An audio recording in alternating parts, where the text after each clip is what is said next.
بالله السميع العليم من الشيطان اللعين الرجيم.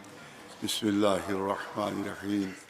الحمد لله رب العالمين، والصلاة والسلام على سيد الأنبياء والمرسلين، سيدنا ونبينا وشفيع المذنبين أبي القاسم محمد أهل بيته الطيبين الطاهرين المعصومين. أما بعد، فقد قال الله سبحانه تبارك وتعالى في كتابه المبين وهو أصدق القائلين: وما محمد إلا رسول. صلوات بھیجے پر محمد. گزارش ایک مرتبہ سورہ الحمد اور 3 مرتبہ سورہ اخلاص کی تلاوت فرما کر جناب محمد جواد کربلائی صاحب علی اللہ مقامات کی روح کو مرحوم کے سارے ثواب کی وجہ سے ظاہر کہ آپ حضرات تو مجھ سے پوری طرح سے واقف ہیں اور ان کی خدمات سے بھی واقف ہیں. تقریباً جیسے مجھے معلوم ہے 50 سال تک وہ بچوں کی تعلیم و تربیت میں مصروف رہے. وہ واقعی ایک عظیم ثواب ہے کسی کو تعلیم دینا، کسی کی اچھی تربیت کرنا. آپ نے مجلس کر لی، ماتم ہے، بہت بڑا ثواب ہے. نماز قائم ہوگی، بہت بڑا ثواب ہے. لیکن اگر کوئی معلم ہے، اگر کوئی تعلیم دینے والا ہے، اگر کوئی بچوں تک علم پہنچانے والا ہے تو اس کا ثواب لامحدود ہو جاتا ہے. ثواب لامحدود ہو جاتا ہے. نہ مکان میں محدود رہتا ہے، نہ زمان میں محدود رہتا ہے. مسجد بنا دی تو مکان محدود ہے، مدرسہ بنا دیا، امام باڑہ بنا دیا، مکان محدود ہے. اور عمارت کب تک رہے گی؟ وہ 100 سال، 200 سال، 500 سال وہ عمارت رہی. جب تک وہ عمارت رہی، اس محدود مکان میں جتنی بھی عبادتیں ہوتی رہیں اس کا ثواب اس تک پہنچتا رہا جس نے بنیاد قائم کی ہے. لیکن اگر کسی نے کسی کو اچھی تعلیم دے دی، اس کو ایک اچھا عالم بنا دیا، تو اب یہ ثواب نہ مکان تک محدود رہے گا نہ زمان تک محدود رہے گا. اب وہ عالم جہاں جہاں جائے گا، جس مسجد میں نماز پڑھائے گا، جس اسکول میں درس دے گا، وہ جس امام باڑے میں مجلس پڑھے گا، ثواب اس تک منتقل ہوتا رہے گا. اور پھر وہ جس کو تعلیم دی ہے وہ کسی دوسرے کو تعلیم دے گا، وہ جہاں جہاں جائے گا ثواب اس کو ملے گا. وہ کسی اور کو تعلیم دے گا تو اس کا ثواب بھی اس کو مل جائے گا. تو اس کو اگر کسی نے کسی کو تعلیم دے دی، صحیح معنوں میں تربیت کر دی، تو ثواب نہ مکان میں محدود رہتا ہے نہ زمان میں محدود رہتا ہے. جس نے 50 سال تک تعلیم و تربیت کا کام انجام دیا ہو، اس کے ثواب کی تو کوئی حد ہی نہیں ہونا چاہیے. ایک سوال بھیجے آواز.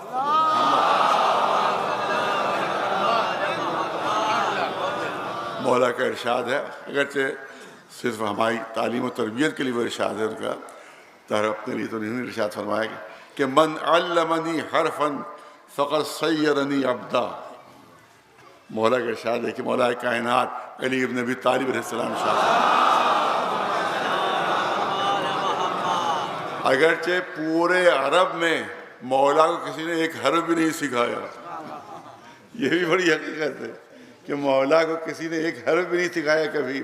اس کے بعد بھی ایسی شخصیت کہہ رہی ہے کہ اگر کسی نے مجھے ایک حرف بھی سکھا دیا تو مجھے پوری زندگی کے لیے غلام بنا لیا، اپنا غلام بنا لیا اس نے. اس کا مطلب یہ ہے کہ ایک معلم، ایک تعلیم دینے والے کی کتنی عظمت ہے کہ شاگردوں کے لیے امام فرما رہے ہیں کہ ان کی حیثیت غلاموں کی سی ہوتی ہے. اس نے اپنے معلم کے سامنے، اپنے تعلیم دینے کے سامنے، تعلیم دینے والے کے سامنے یہ عظمت و شرف ہے ایک تعلیم دینے والے کی. اور یہی کار انبیاء بھی ہے، یہی وظیفہ انبیاء بھی ہے، یہی مقصد بعثت انبیاء بھی ہے. اور یہ خود قرآن مجید اعلان کر رہا ہے، جگہ جگہ اعلان ہو رہا ہے کہ هو الذی بعث فی الامیین رسولا منہم یتلو علیہم آیاتہ ویزکیہم ویعلمہم الکتاب والحکمہ. یہ رسول وہ ہے جو نفسوں کو پاک بھی کرتا ہے اور کتاب و حکمت کی تعلیم بھی لیتا ہے. یعنی تربیت کرنا بھی اس کا کام ہے اور تعلیم دینا بھی اس کا کام ہے. تو تعلیم و تربیت یہ مقصد بعثت انبیاء ہے کہ جس کو یہ ہمارے معلمین انجام دیا کرتے ہیں. ایک صلوات بھیجیں محمد.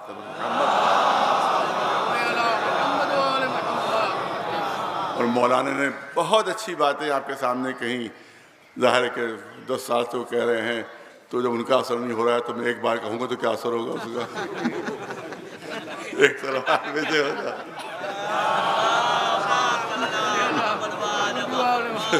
جب 10 سال میں اثر نہیں ہوا تو 1 گھنٹے میں کیا اثر ہو جائے گا. لہٰذا لیکن پھر بھی میں فریضہ انجام دینا چاہتا ہوں. دیکھیے اسلام نے انگریزی تعلیم، دنیاوی تعلیم منع نہیں کی ہے، اور اس کے لیے بھی حدیثیں موجود ہیں. کوئی چیز بھی ظاہر کا اپنی طرف سے، یہاں علماء جتنے عمر میں بیٹھتے ہیں اپنی طرف سے کچھ نہیں کہتے. یا قرآن یا حدیث، اس کے سہارے بات ہوتی ہے. آپ دیکھیں انگریزی نہ انجینئر بنانا اسلام میں منع ہے، نہ ڈاکٹر بننا منع ہے، نہ پروفیسر بننا منع ہے، نہ سائنسداں بننا منع ہے. یہ دوسرے مذہب ہیں کہ جو سائنسی علوم سے ڈرتے ہیں، اور وہاں سائنسدانوں کو پھانسیاں دی جاتی تھی. عیسائیوں نے ہزاروں سائنسدانوں کو پھانسیاں دے دی کیونکہ وہ ان کے مذہب سے سائنس ٹکرا رہی تھی. ان کے مذہب سے سائنس ٹکرا رہی تھی. جو پبلک کو پڑھا رہے تھے سائنس اس کا الٹا بتا رہی تھی، لہذا سائنسدانوں کو پھانسی دے دی. لیکن یہاں اسلام نے یہ کہا کہ دیکھو طلب العلم فریضۃ علی کل مسلم مسلمہ، ہر مسلمان مرد اور عورت پر علم حاصل کرنا واجب ہے، اور مذہبوں میں علم حاصل کرنا منع ہے، اسلام میں علم حاصل کرنا واجب ہے. بہت توجہ چاہوں گا. اسلام میں علم حاصل کرنا واجب ہے، فریضہ ہے، واجب ہے. کیوں؟ اس لیے کہ دوسرے مذہبوں کو یہ خطرہ ہے کہ جتنا علم بڑھے گا اتنی زیادہ ان کی مذہب کی جو جھوٹ ہے وہ کھل کر سامنے آ جائے گی. جتنا علم بڑھے گا اتنا، اور ہے بھی یہی، حقیقت یہی ہے کہ آج جو بائبل اور توریت پیش کی جاتی ہے تحریف شدہ ہے، لیکن وہ لوگ عیسائی ذات اس کو صحیح مانتے ہیں. اس میں خود عیسائی علماء نے کہا ہے کہ سینکڑوں چیزیں ایسی ہیں جو علم کے خلاف ہیں. سینکڑوں چیزیں ایسی ہیں جو سائنس کے جو وہ محکمات ہیں ان کے خلاف ہیں. لہذا اب وہ چرچ خالی ہیں. وہاں سینکڑوں چرچ امریکہ میں، یورپ میں بک چکے ہیں، جہاں مسجدیں بن گئی ہیں، جہاں امام باڑے بن گئے ہیں. میں نے بھی جانا بہت کم ہوتا ہے، لیکن آج سے تقریباً 20 سال پہلے میں گیا تھا لندن، جہاں پر میں نے مجلس پڑھی تھی وہ کبھی چرچ تھا، کبھی چرچ تھا. لیکن جب دیکھا عیسائی پادریوں نے کہ کوئی آ ہی نہیں رہا ہے چرچ کے اندر، تو انہوں نے شیعوں کے ہاتھ فروخت کر دیا. شیعوں کے ہاتھ، وہاں چرچ خالی ہو رہے ہیں، چرچ ختم ہو رہے ہیں. یہاں مسجدوں میں اضافہ ہو رہا ہے، یہاں امام باڑوں میں اضافہ ہو رہا ہے. ان کا مذہب گھٹ رہا ہے، ہمارا مذہب بڑھ رہا ہے، کیونکہ ان کا مذہب علم کا مقابلہ نہیں کر سکا، سائنس کا مقابلہ نہیں کر سکا. مگر اسلام نے سائنس کو ترقی دینے کے لیے پوری جو ہے ہمت افزائی کی ہے. اسلام سائنس سے ڈرتا نہیں ہے، بلکہ سائنس اسلام کی تصدیق کرتی رہتی ہے. ایک صلوات بھیج محمد والے. اب میں ہلکا سا حوالہ دوں گا کیونکہ اب یہ موضوع یہی ہو گیا، پڑھنا تو مجھے کچھ اور تھا، لیکن اب موضوع یہی ہو گیا کہ ایک فرانسیسی پروفیسر بکائی نے ایک کتاب لکھی ہے جو فرینچ زبان میں، جس کا عربی میں ترجمہ ہوا ہے، اس کا فارسی میں بھی ترجمہ ہو چکا ہے، پتہ نہیں اردو میں ہوا ہے کہ مجھے نہیں معلوم، لیکن میرے پاس فارسی ترجمہ ہے. اس نے لکھا ہے کہ توریت، انجیل، بائبل اور قرآن اور سائنس، اس کا عنوان ہے بائبل، قرآن اور سائنس. بائبل، قرآن اور سائنس. عیسائی پروفیسر ہے جس نے کتاب لکھی ہے، عیسائی پروفیسر نے کتاب لکھی ہے. اس نے کہا کہ بائبل میں جتنی بھی چیزیں درج تھیں وہ سب آج سائنس نے غلط ثابت کر دی ہیں. یہ ایک عیسائی پروفیسر لکھ رہا ہے کہ بائبل میں جتنی باتیں بیان ہوئی تھیں وہ آج سائنس نے غلط ثابت کر دی ہیں. لیکن قرآن میں جتنی باتیں پیش کی گئی ہیں، جتنی سائنس بڑھتی جاتی ہے، قرآن صحیح اور سچا ثابت ہوتا چلا جاتا ہے۔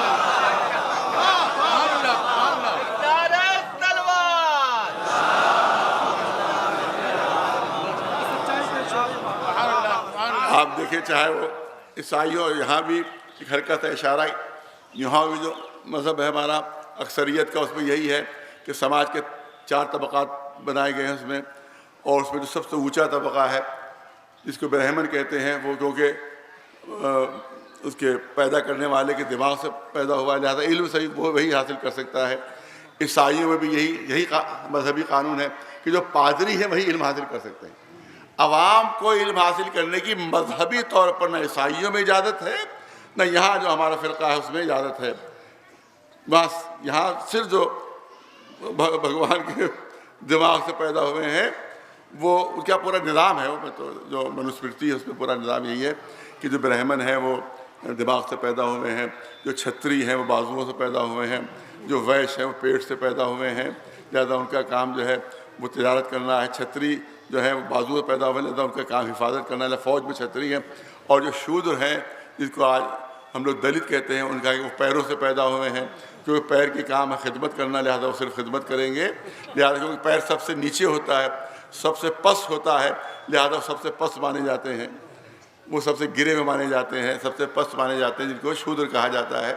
اور کیونکہ دماغ سے پیدا ہوئے برہمن، لہذا سب سے بلند مانے جاتے ہیں، اور سب سے پس مانا جاتا ہے جو پیروں سے پیدا ہوئے ہیں۔ مگر یہ بھول گئے کہ سر کی بلندی جو ہے وہ پیروں ہی کی وجہ سے ہوتی ہے۔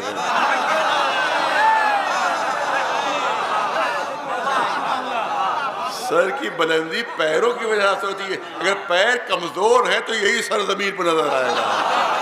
ایک سلوار پہ دے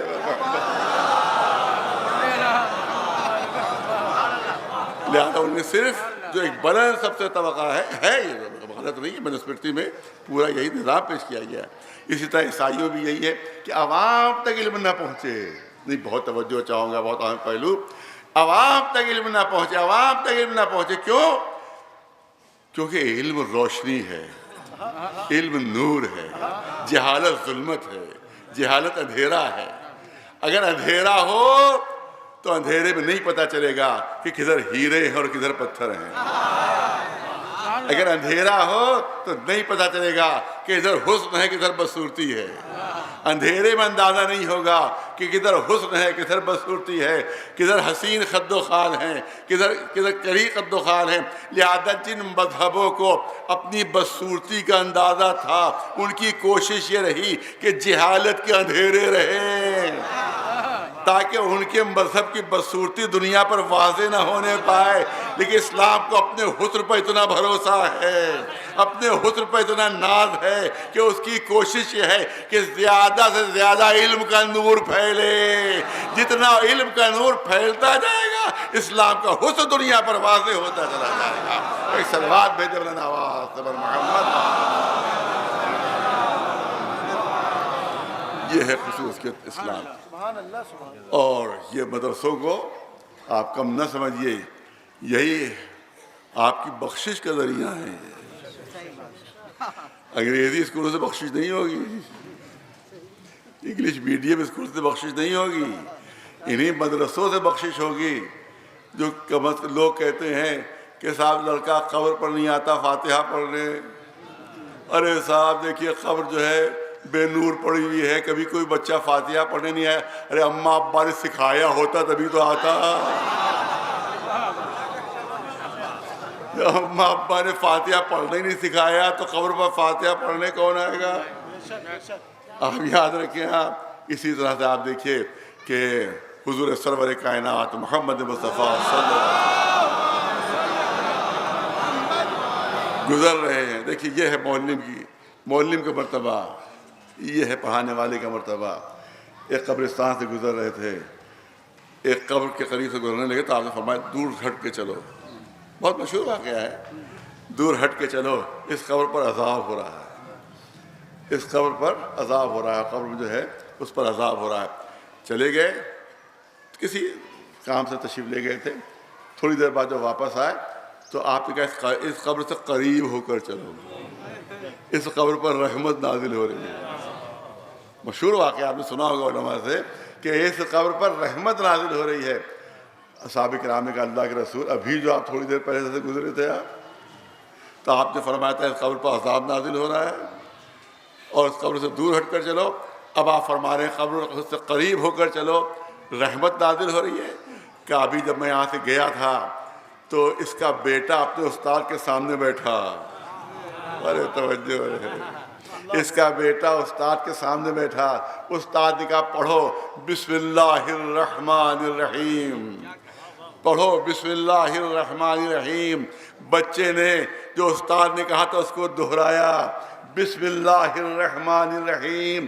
اللہ نے فرمایا کہ جس کا بیٹا مجھے رحمان اور رحیم کہہ رہا ہو اس کے باپ کو میں کیسے عذاب نازل کروں؟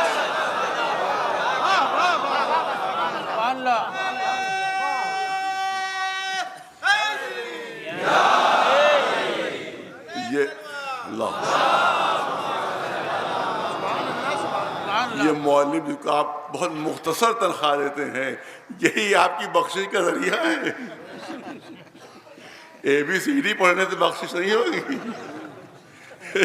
اسی بسم اللہ الرحمن الرحیم کہنے سے بخشش ہوگی۔ لہذا توجہ آپ حضرات کی دینا ضروری ہے کہ لوگ دل شکستہ ہو کر اس سے دور نہ ہو جائیں۔ وہ تو ان کی قربانی تھی کہ 50 سال تک اتنی کم تنخواہ کے اوپر انہوں نے قربانی دی، بلکہ یہاں تک پتہ چلا اسی کم تنخواہ میں وہ غریبوں کی مدد بھی کرتے تھے، وہ دوسرے بے سہارا لوگوں کو سہارا بھی دیتے تھے، بھوکوں کو کھلاتے بھی تھے۔ اتنے بڑے دل کے آدمی تھے، مختصر تنخواہ میں اتنا بڑا دل تھا ان کا کہ انہیں دوسروں کی مدد بھی کی ہے۔ تو ایسی شخصیتیں ظاہر کہ کم ہوتی ہیں، ان کی قدر ہونا چاہیے اور ایسے لوگوں کی ہمت افزائی ہونا چاہیے تاکہ ایسے لوگ اور بھی ہمارے معاشرے میں پیدا ہوتے رہیں۔ صلوات بھیجیں محمد اب کیونکہ ان کے سارے ثواب کی مجلس ان کا نام ہے محمد ہے، حضور محمد مصطفیٰ صلی اللہ علیہ وآلہ وسلم کا نام منسوب ہے، لہٰذا اسی مناسبت سے میں نے آیہ کریمہ بہت مختصر ہے، بظاہر مختصر ہے لیکن اس میں پورا معنوں کا ایک سمندر موجود دے رہا ہے۔ وما محمد الا رسول، اللہ نے اعلان فرمایا، فیصلہ کن اعلان ہے، فیصلہ کن اعلان ہے کہ میرے محمد جو ہیں وہ صرف اور صرف رسول ہیں، صرف اور صرف رسول ہیں، یعنی کہ یہ ہر حیثیت سے رسول ہیں، ان کا ہر عمل بحیثیت رسول ہوتا ہے۔ یہ بولتے ہیں تو بحیثیت رسول، یہ خاموش ہوتے ہیں تو بحیثیت رسول، یہ اگر چلتے ہیں تو بحیثیت رسول، رکتے ہیں تو بحیثیت رسول، کسی سے ناراض ہوتے ہیں تو بحیثیت رسول، کسی سے راضی ہیں تو بحیثیت رسول، کسی سے دشمنی ہے تو بحیثیت رسول، کسی سے محبت ہے تو بحیثیت رسول، کسی کی تعظیم کے لیے اٹھ رہے ہیں تو بحیثیت رسول، کسی کی تعظیم کے لیے اٹھ رہے ہیں تو بحیثیت رسول، اور کسی کو بدبو سے اٹھا رہے ہیں تو بحیثیت رسول اٹھا رہے ہیں۔ ایک صلوات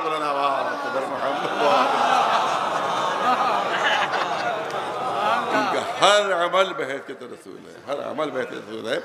عام بشر کی حیثیت سے ان کا کوئی عمل، بہت ماشاءاللہ پڑھا لکھا ہونا، اکثریت ماشاءاللہ علماء تشریف فرمائے یہاں پر، طلاب کرام تشریف فرما ہے۔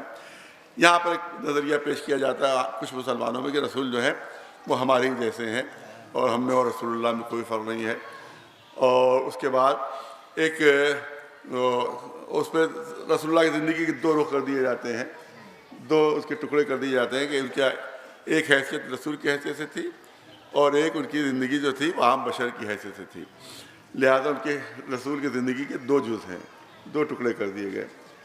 اگرچہ دیکھا جائے تو نہ خود رسول اللہ نے فرمایا کہ میری زندگی کے دو جز ہیں، نہ کہیں پورے قرآن میں یہ موجود ہے کہ رسول اللہ کی زندگی کے دو پہلو ہیں، دو جز ہیں، کچھ رسول کی حیثیت سے اور کچھ عام بشر کی حیثیت سے۔ لیکن مسلمان مولویوں نے رسول کی زندگی کے دو ٹکڑے کر دیے، ایک رسول اور ایک عام بشر۔ مقصد کیا تھا؟ اہل بیت کا مرتبہ گھٹ جائے، مقصد یہ تھا اہل بیت کی عظمت میں فرق ہو جائے۔ لہذا اب جب بیٹی کی تعظیم کے لیے اٹھ رہے ہیں تو وہ رسول کی حیثیت سے نہیں، باپ کی حیثیت سے، نواسوں کو گود پہ بلند کر رہے ہیں دوش پر، وہ بھی رسول کی حیثیت سے، عام انسان کی حیثیت سے، تاکہ ان کے دو عمل ہو جائیں، ایک رسول کی حیثیت سے، ایک عام انسان کی حیثیت سے۔ جبکہ یہ جو عمل ہے رسول کے زندگی کے دو حصے کر دینا، یہ خود ہی بدعت ہے، کیونکہ نہ خود رسول نے فرمایا کبھی پوری زندگی میں کہ میری زندگی کے دو پہلو ہیں، نہ کسی حدیث میں ہے، نہ کہیں قرآن مجید میں ہے۔ آپ کو کس نے حق دے دیا یہ کہ آپ رسول کی زندگی کے دو ٹکڑے کر دیں؟ دو ٹکڑے، ایک بحیثیت رسول اور ایک بحیثیت عام انسان۔ سوال یہ کہ فیصلہ کون کرے گا؟ دیکھیے بہت نازک پہلو ہے پڑھے لکھے مجمع کے لیے۔ آپ نے فیصلہ کر لیا، کچھ عمل بحیثیت رسول ہوتے ہیں، کچھ عمل بحیثیت عام انسان ہوتے ہیں۔ مجھے یہ بتائیے یہ فیصلہ کون کرے گا؟ یہ فیصلہ کون کرے گا کہ رسول کا کون عمل بحیثیت رسول ہے اور کون عمل بحیثیت بشر ہے؟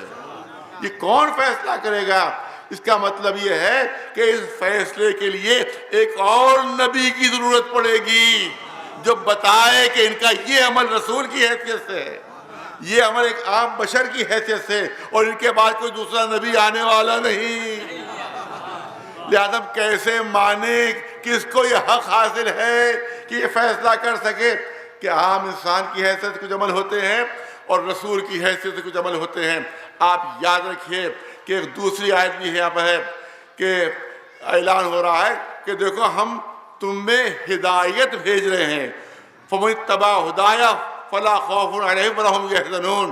دیکھو ہم تمہارے پاس ہدایت بھیج رہے ہیں۔ نہیں، بہت توجہ چاہوں گا، رسول اللہ کے لیے قرآن میں کیا اعلان ہوا؟ ہم ہدایت بھیج، تمام مسلمانوں کا اتفاق ہے یہاں پر ہدایت سے مراد حضور سرور کائنات محمد مصطفیٰ صلی اللہ علیہ وسلم۔ فَإِمَّا يَأْتِيَنِّي مِنكُمْ هُدًى فَمَنِ اتَّبَعَ ہدایہ فَلَا خَوْفٌ عَلَیْہِمْ وَلَا هُمْ يَحْزَنُونَ۔ دیکھو میری طرف سے ہدایت آ رہی ہے، بہت توجہ چاہوں گا۔ دیکھیے کہ ہدایت کرنے والے کو کیا کہتے ہیں؟ ہادی کہتے ہیں، ہادی کہتے ہیں، ہدایت تو نہیں کہتے اس کو، ہدایت کرنے والے کو ہادی کہتے ہیں۔ میں مثال پیش کر دوں، ابھی شعراء نے آپ کے سامنے شعر پڑھے، بہت آپ کو اشعار پسند آئے کسی شاعر کے، جب وہ شاعر اترے ممبر پر سے یا مائک پر سے ہٹے تو آپ نے کہا آپ بہت اچھی شاعری ہیں۔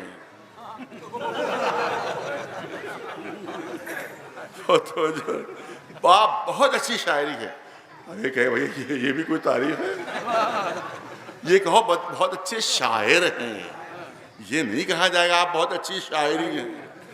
کسی نے بڑی اچھی خطابت کی، بہت اچھی تقریر کی، جو ممبر سے اترے آپ نے کہا آپ بڑی اچھی خطابت ہیں، کہے بھائی تمہاری بات جو ہے بات بے معنی ہے بالکل۔ یہ کہو بڑے اچھے خطیب ہیں، کسی نے بہترین تقریر کی، آپ کیا کہیں گے؟ آپ بہت اچھی تقریر ہیں، یہی کہا جائے گا؟ نہیں کہا آپ بہت اچھے مقرر ہیں۔ کسی نے بڑی اچھی کتابت کی، یہ علاقہ آپ کا علاقہ کتابت کے لیے بہت مشہور ہے ماشاءاللہ، یہاں بھی بڑے اچھے اچھے کاتب گزرے لکھنے والے۔ ہم نے جو سلطان الدارس میں جب پڑھتے تھے تو ہم لوگ کی رائٹنگ خراب ہوتی تھی، لیکن اس علاقے کے جتنے بھی طلباء تھے ان کی رائٹنگ بہت خوبصورت ہوتی تھی، بہت خوبصورت رائٹنگ رہتی تھی ان کی۔ تو معلوم کسی نے بہت اچھی خطاطی کی تو آپ کیا کہیں گے؟ بہت اچھی خطاطی ہیں آپ، بڑی اچھی کتابت ہے، یہی تعریف ہوگی؟ نہیں، یہ آپ بڑے اچھے کاتب ہیں۔ تو شاعر کے لیے کہا جائے گا یہ نہیں کہا جائے گا آپ بڑی اچھی شاعری ہے، بلکہ کہا جائے گا بہت اچھے شاعر ہیں۔ خطیب کے لیے یہ نہیں کہا جائے گا کہ آپ بڑی اچھی خطابت ہیں، بلکہ کہا جائے گا بڑے اچھے خطیب ہیں۔ کاتب کے لیے یہ نہیں کہا جائے گا کہ آپ بڑی اچھی کتابت ہیں، بلکہ کہا جائے گا بڑے اچھے کاتب ہیں۔ مقرر کے لیے نہیں کہا جائے گا کہ آپ بڑی اچھی تقریر ہیں، بلکہ کہا جائے گا بڑے اچھے مقرر ہیں۔ پالنے والے ہدایت کے لیے بھیج رہا ہے تو یوں فرما کہ میں ہادی بھیج رہا ہوں۔ بہت توجہ کا طالب ہوں، میں ہادی بھیج رہا ہوں، مگر یہ نہیں فرمایا کہ میں ہدایت بھیج رہا ہوں، میں ہدایت بھیج رہا ہوں۔ کیا مصلحت ہے؟ صاحبان ذوق و فہم تشریف فرما ہے، کیا شاعر ہر وقت شاعری کرتا رہتا ہے؟ نہ کہیں کوئی کام ہے، نہ کوئی کاج ہے، نہ کھانا ہے، نہ پینا ہے، نہ سونا ہے، نہ لیٹنا ہے، نہ دفتر ہے، نہ کوئی کاروبار ہے، بس دنوں رات شاعری کرتا ہے؟ نہیں، شعراء سے پوچھئے، میں تو خود شاعر نہیں ہوں، یہ شعراء سے پوچھئے وہ یہی کہیں گے جب موڈ ہوتا ہے شاعری کا تب میں شاعری کرتا ہوں، جب موڈ نہیں ہوتا ہے تو قلم کاغذ الگ رکھا ہوتا ہے اور میرا شاعری کا موڈ نہیں ہوتا تو اب میں شعر نہیں کہہ پاتا۔ تو اس کا مطلب ایک شاعر کبھی شاعری کرتا ہے کبھی نہیں کرتا۔ کیا مقرر ہمیشہ بس تقریر ہی کرتا رہتا ہے؟ دنیا کا اس کو اور کوئی کام ہی نہیں ہے، ممبر سے اترتا ہی نہیں، 24 گھنٹے ممبر پر بیٹھا ہوا نہیں، کبھی تقریر کرتا ہے، کبھی تقریر نہیں کرتا، کہ کاتب کبھی کتابت کرتا ہے، کبھی کتابت نہیں کرتا، خطیب کبھی خطابت کرتا ہے، کبھی خطابت نہیں کرتا۔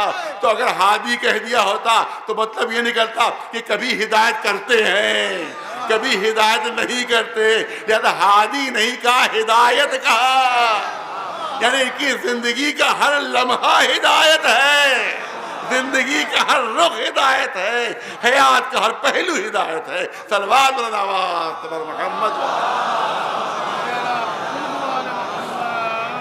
صلوات پر محمد وآل محمد۔ صاحبان ذوق کے لیے صاحبان علم کی بات کرنا چاہتا ہوں، ما محمد الا رسول۔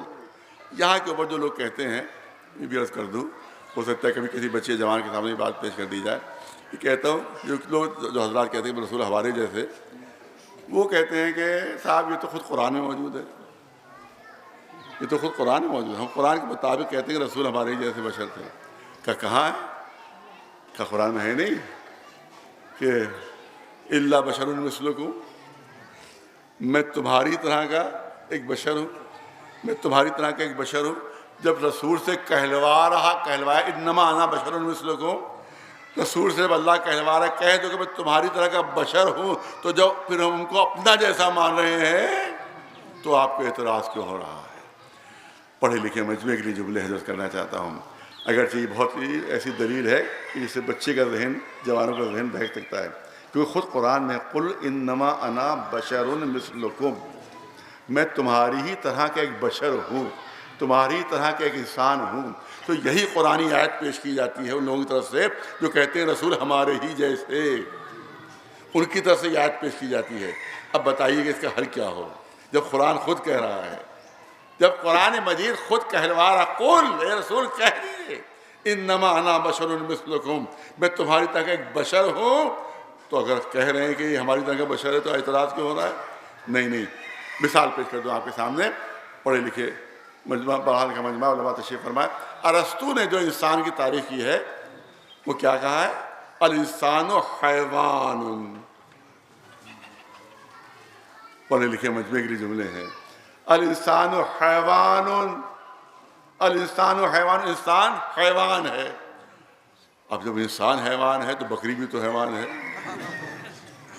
پھر تو بھینس بھی تو حیوان ہے، پھر گائے بھی حیوان ہے، پھر گھوڑا بھی حیوان ہے، پھر خچر بھی حیوان ہے، اس سے نیچے بھی ایک نسل ہے، خچر سے نیچے بھی ایک نسل ہے، وہ بھی حیوان ہے۔ تو اس کا مطلب ہم میں ان میں اب کوئی فرق نہیں، ہم میں وہ بھینس میں کوئی فرق نہیں ہے، ہم میں وہ گائے میں کوئی فرق نہیں، ہم میں وہ بکری میں کوئی فرق نہیں ہے، ہم میں وہ خچر میں کوئی فرق نہیں، کیونکہ ارسطو نے کہہ دیا الانسان حیوان۔ کوئی پڑھا لکھا کہہ سکتا ہے کہ تم نے ارسطو کے ساتھ ناانصافی کی ہے، بہت توجہ ہے، تم نے ارسطو کے ساتھ ناانصافی کی ہے، تم نے پوری ڈیفینیشن بیان ہی نہیں کی۔ ارسطو نے جو ڈیفینیشن بیان کی ہے تم نے تو ادھوری بیان کی ہے، تم نے تو پوری ڈیفینیشن بیان ہی نہیں کی۔ ارسطو نے خالی یہ تھوڑی کہا ہے کہ الانسان حیوان، بلکہ اس کی پوری ڈیفینیشن یہ ہے الانسان حیوان ناطق۔ بہت توجہ، پڑھے لکھے مجموعے کی توجہ، الانسان حیوان ناطق، خالی حیوان نہیں، حیوان ناطق ہے۔ ناطق کے معنی ہے سمجھ بوجھ کر بولنے والا۔ یہ تو ناطق تو طوطا بھی ہے، بولنے والا تو طوطا بھی ہے، لیکن انسان اس کو ناطق نہیں کہا جائے گا۔ ناطق کے معنی ہے صاحب عقل، صاحب فہم، سمجھ بوجھ کر بولنے والا، تو خالی حیوان نہیں، حیوان ناطق ہے۔ لہذا اب دوسرے جانوروں میں اور انسانوں میں زمین و آسمان کا فرق ہو گیا۔ اب دوسرے حیوانوں میں اور انسان میں زمین و آسمان کا فرق ہو گیا، وہ صرف حیوان ہے اور انسان حیوان ناطق ہے۔ تم نے تو ارسطو کی ادھوری ڈیفینیشن پیش کی، تم نے ارسطو کے ساتھ ناانصافی کی، تو میں کہوں گا کہ آپ نے بھی تو ادھوری آیت پڑھی۔ ارے توجہ رہے، آپ نے بھی تو ادھوری آیت پڑھی، صرف اتنا ہی تھوڑی ہے کہ انما انا بشر مثلکم، آگے بھی تو پڑھیے کہ آگے کیا اعلان، یوحی الیہ، تم ایسے بشر ہو جس کو ہم نے وحی کے لیے منتخب کیا ہے۔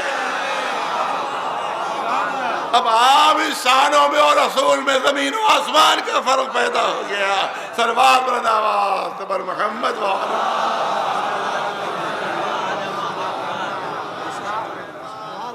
اب یہی پر توجہ چاہوں گا۔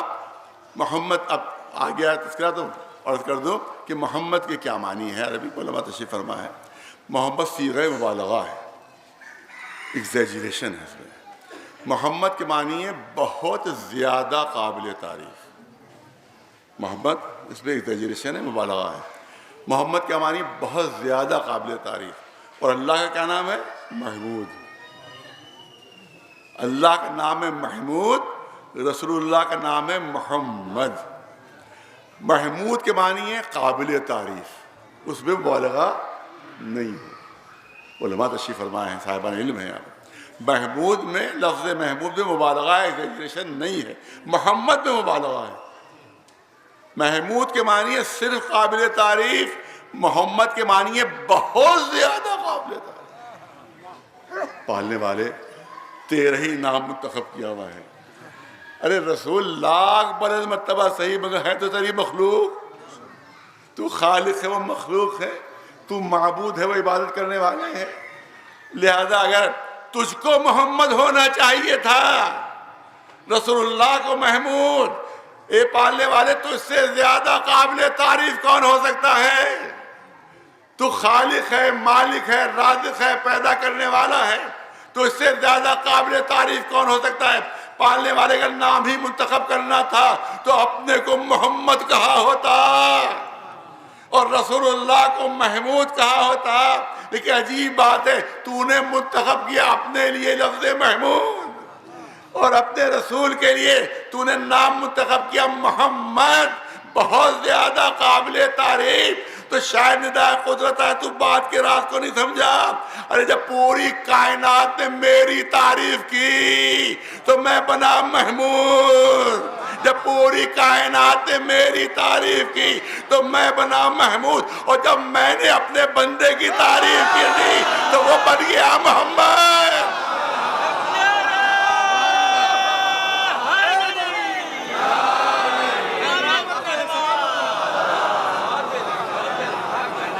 تو جس کی کائنات تعریف کرے وہ محمود ہے، جس کی خالق کائنات مدح کر رہا ہو محمد بن جاتا ہے۔ صلوات بلند آواز پر محمد۔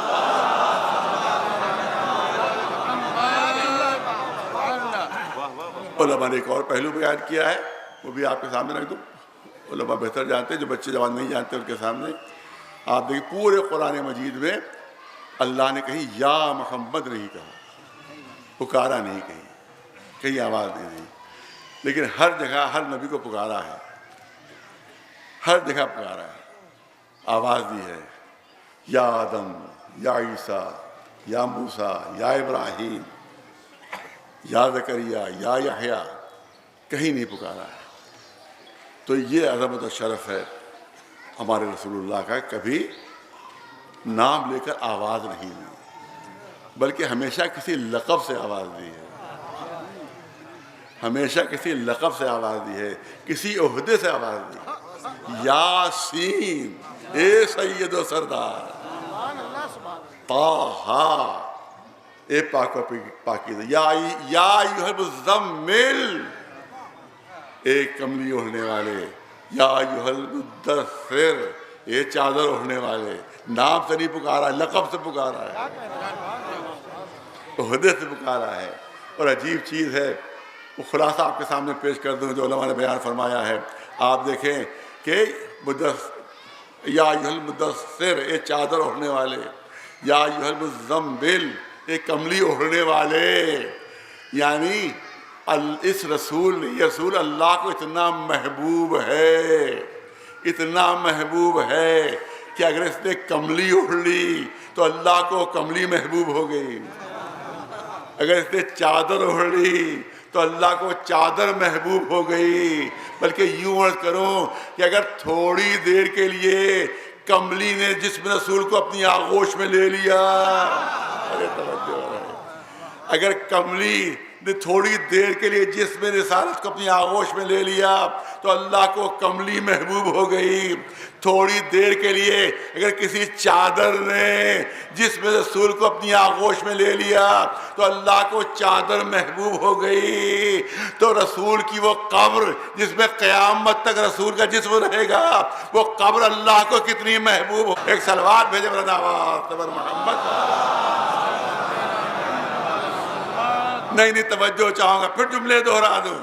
جس نے تھوڑی دیر کے لیے جس میں رسالت کو اپنی آغوش میں لے لیا، کملی تھوڑی دیر رسالت اڑتا ہے پھر طے کر کے رکھ دیتا ہے. چادر تھوڑی دیر کے لیے اڑتا ہے پھر طے کر کے رکھ دیتا ہے. تھوڑی دیر کے لیے جس چادر نے جس میں رسول کو آغوش میں لیا وہ چادر محبوب. جس کملی نے تھوڑی دیر کے لیے رسول کو اپنی آغوش میں لیا وہ کملی محبوب، وہ چادر محبوب. تو وہ ابو طالب کی آغوش جس میں 12 سال تک رسول پلے ہیں، اللہ کو آغوش ہے. ابو طالب کتنی محبوب ہوگی. ایک صلوات محمد، ایک صلوات بلند آواز پر محمد والے. اور پھر توجہ چاہوں گا، نہ کملی جسم کا جز ہوتی ہے نہ چادر جسم کا جز ہوتی ہے. اوڑھی رکھ دی تو جو چیز جس سے بس ہو جائے تھوڑی دیر کے لیے وہ اللہ کو اتنا محبوب. تو جس کو رسول سند دے دے لحمہم لحمی و دمہم دمی، یہ اہل بیت وہ ہیں کہ جن کا گوشت پوست میرا گوشت پوست ہے، جن کا خون میرا خون ہے. وہ اہل بیت اللہ کی نگاہوں میں کتنے محبوب ہوں گے. ایک صلوات بلند آواز پر محمد.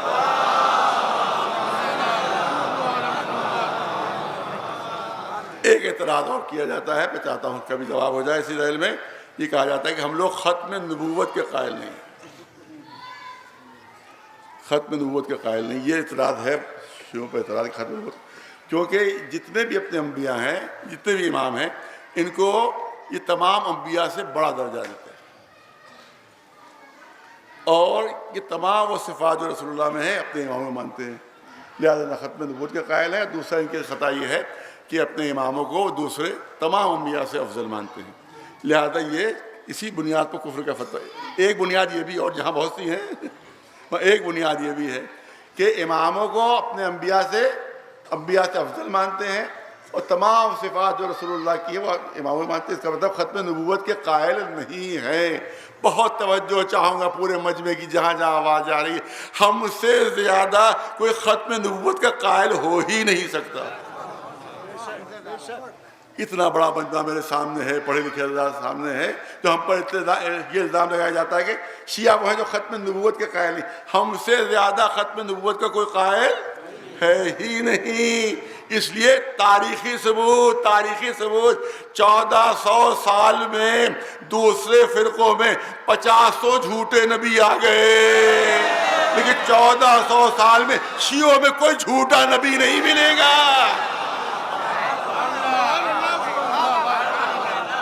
یہ غلام احمد قادیانی کون ہے؟ غلام احمد قادیانی اس سے پہلے جتنے بھی تھے سب دوسرے فرقوں سے تعلق رکھتے ہیں. ہمارے یہاں کبھی کوئی جھوٹا نبی نہیں آیا، نہ آئندہ کبھی آ سکتا. کیوں؟ اس لیے کہ ہم غدیر کے قائل ہیں. جو غدیر کا قائل ہو وہ کبھی کسی کی نبوت پر اعتماد کر ہی نہیں سکتا، کسی نبی پر ایمان لا ہی نہیں سکتا. یہ غدیر نہیں ہے بلکہ دروازے نبوت پر تالا لگا دیا گیا ہے کہ اب اس کے بعد کوئی نبی نہیں آنے والا. ایک صلوات پر محمد والا. اب سنیے، آپ جو کرنا چاہتا ہوں، اب کسی اور رخ پر چلی گئی مجلس، اسی میں چاہتا ہوں بات آگے بڑھا دی جائے کہ آپ دیکھیں کہ جب جناب آدم تشریف لائے تو کلمہ کیا تھا. آج کہا جاتا ہے سب کلمہ میں اضافہ کر دیتے ہیں، یہ بھی بدعت ہے. تو اب سنیے آپ، جب جناب آدم تشریف لائے تو کلمہ کیا تھا کہ لا الہ الا اللہ آدم صفی اللہ. کلمہ یہی تک تھا، کلمہ یہی تک تھا. جب جناب نوح آئے تو کلمہ تھا لا الہ الا اللہ. آدم، نوح، نجی اللہ. اس سے آگے کلمہ نہیں بڑھا. کیوں نہیں بڑھا؟ کیونکہ ابراہیم آنے والے ہیں. ابراہیم آنے والے ہیں. یاد ہے کلمہ یہیں پر آ کر ٹھہر گیا، یہیں پر آ کر رک گیا. توجہ رہے گا لفظ پر کہ لا الہ الا اللہ نوح نجی اللہ، کیونکہ جناب ابراہیم آنے والے ہیں. جب جناب ابراہیم تشریف لائے تو اب کلمہ کیا ہے؟ لا الہ الا اللہ ابراہیم خلیل اللہ. ارے توجہ رہے. اب کلمہ کیا ہے؟ لا الہ الا اللہ ابراہیم خلیل اللہ. یہیں پر آ کر کلمہ تھم گیا، آگے نہیں بڑھا. کیونکہ موسیٰ آنے والے ہیں، لہذا جناب موسیٰ جب تشریف لائے اب کلمہ کیا ہے؟ لا الہ الا اللہ موسیٰ کلیم اللہ. موسیٰ کلیم اللہ. آگے کلمہ نہیں بڑھا، بس کلیم اللہ پہ آ کر تھم گیا کیونکہ عیسیٰ آنے والے ہیں. ارے بہت توجہ، کیونکہ عیسیٰ آنے والے ہیں لہذا یہاں پر آ کے کلمہ تھم گیا. لا الہ الا اللہ موسیٰ کلیم اللہ، کیونکہ ایک نبی آنے والا ہے. ارے توجہ ہے. اب جناب عیسیٰ تشریف لائے تو اب کلمہ ہے لا الہ الا اللہ عیسیٰ روح اللہ. لا الہ الا اللہ عیسیٰ روح اللہ. یہاں پر آ کر کلمہ تھم گیا کیونکہ ایک آخری نبی آنے والا ہے، ایک اور نبی آنے والا ہے. لہذا کلمہ یہیں پر آ کر رک گیا. لا الہ الا اللہ عیسیٰ روح اللہ، کیونکہ ایک نبی آنے والا ہے. تو یہ رسول تشریف لائے، اگر ان کے بعد اتنا ہی کلمہ رکھا جائے لا الہ الا اللہ محمد رسول اللہ، تو دنیا سمجھے گی کہ کوئی نبی اور آنے والا ہے. دنیا سمجھے گی کہ کوئی نبی اور آنے والا ہے. کیونکہ اس سے پہلے ادھورا کلمہ اس لیے تھا، ادھورا کلمہ اس لیے تھا کہ بعد میں ایک نبی آنے والا، بعد میں ایک نبی آنے والا. تو اگر رسول اللہ کے لیے بھی اتنا ہی کلمہ رکھا جائے لا الہ الا اللہ محمد رسول اللہ، تو دنیا سمجھے گی کوئی اور نبی بھی آنے والا ہے. لہذا اس سلسلے کو ختم کرنے کے لیے ضروری ہے کہ کلمے کو مکمل کر دیا جائے. لا الہ الا اللہ محمد رسول اللہ علی ولی اللہ.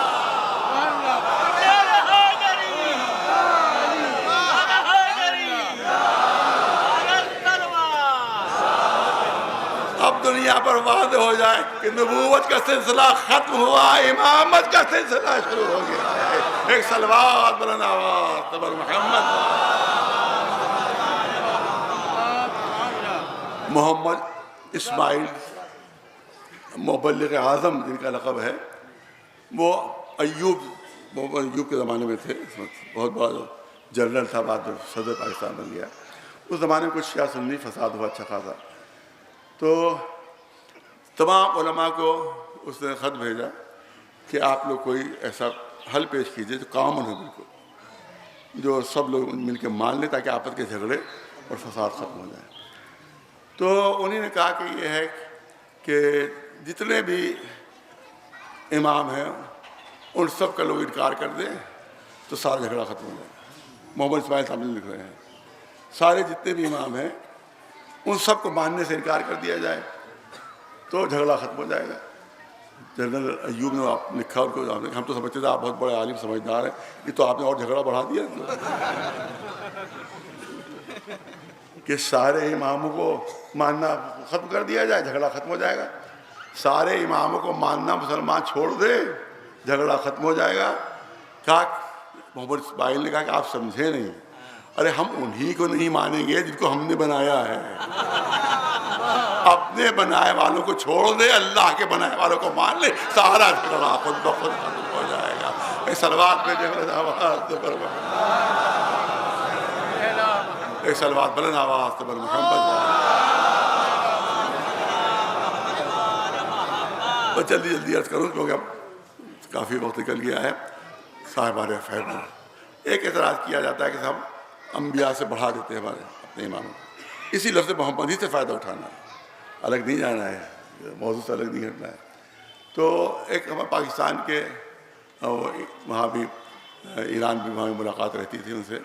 ایک بہت عالم ہے اور اب باہر رہتے ہو. وہ ان کی علامہ تیجانی سے ملاقات ہوئی اس وقت جس وقت وہ شیعہ نہیں ہوئے تھے، جب اسے شیعت کا اعلان نہیں کیا تھا، لیکن محب اہل بیت وہ شروع سے تھے، اور اہل بیت کے فضائل میں بھی کتابیں بہت پہلے سے لکھی ہوئی تھی۔ ان سے جب اسے عالم دین سے ملاقات ہوئی تو انہی نے کہا، علامہ تیجانی نے کہا کہ میں تو اپنی شیعت کا اعلان کر دوں، لیکن کہ ایک آپ کا عقیدہ جو ہے وہ راہ میں میری رکاوٹ ہے، اس کے لیے اگر آپ وضاحت کر دیں اس کے لیے تو یہ میری رکاوٹ دور ہو جائے۔ کہا کون سا عقیدہ؟ کہ آپ کا عقیدہ یہ کہ آپ اپنے اماموں کو، تمام انبیاء سے، رسول اللہ کو چھوڑ کر، آخری نبی کو چھوڑ کر ہر نبی سے افضل مانتے ہیں۔ تو جب ہر نبی سے افضل مانتے ہیں تو اس کا مطلب آپ کے امام جناب ابراہیم سے بھی افضل ہو گئے، جناب موسیٰ سے بھی افضل ہو گئے، جناب عیسیٰ سے بھی افضل ہو گئے، جناب نوح سے بھی افضل ہو گئے، جو اولو پیغمبر سب سے بھی افضل ہو گئے۔ تو یہ تو بات میری سمجھ میں نہیں آ رہی، جس کی وجہ سے اب تک میں شیعت کا اپنا اعلان نہیں کر پا رہا ہوں۔ تو ان پاکستانی عالم نے ان علامہ تیجانی سے کہا کہ آپ میرے گھر تشریف لے آئیے، ایک کھانا نوش فرما لی میرے ساتھ۔ اب ظاہر کہ علامہ تیجانی نے دعوت قبول کر لی، ان پاکستانی عالم کے گھر گئے، وہاں کھانا نوش کیا۔ اس کے بعد اپنے کتب خانے گئے، وہ شیعہ عالم کتب خانے گئے اور انہی کی ایک کتاب نکال کے لے کے آئے اور کہا کہ یہ دیکھیے یہ آپ ہی کی کتاب ہے۔ کہا ہم کی کتاب ہے، اہل سنت تو تھے، شیعت کا اعلان نہیں تھا، یہ ہماری کتاب ہے، دیکھیے مصنف میرا نام لکھا ہوا۔